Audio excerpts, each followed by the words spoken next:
Hi, my name is Pete, and I'm here to tell you your story today. Now, before I begin, you should have received an activity in the post. It'll be printed off on some paper. You'll need something to colour it in with, like some felt tip pens, and of course a responsible adult to help you do the activity. Now, we've been following the story of Moses.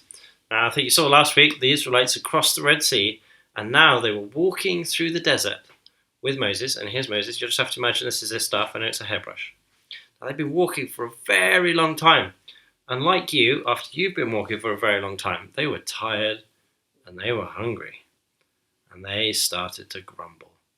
They said, "Oh, we were better off in Egypt. We had food to eat. Now we're starving." Well, guess what?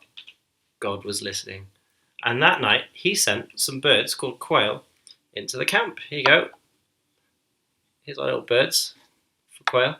So the children of Israel would go and catch the birds, and then they'd eat them for dinner. Oh, nom, nom, nom, nom, nom, nom, nom, nom. Oh, very tasty. And then guess what? The next morning, the ground was layered with some really sparkly things.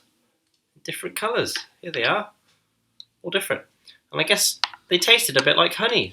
The children of Israel called it manna, which means, what is it? Because they didn't know what it was. And I bet you it was a bit like your morning cereal, with a little bit sugary and very nice to eat, but of course very healthy. Now the Israelites were very happy with this. They were still not quite happy. They didn't have anything to drink. And what they did when they didn't have something, well, they grumbled. And so Moses asked God what he should do. And God said, "Well, you see that rock over there? Here you go, here's the rock. I want you to hit it." So Moses did as God said, and with his staff, he hit the rock. Whack. And just like that, water started flowing out of the rock.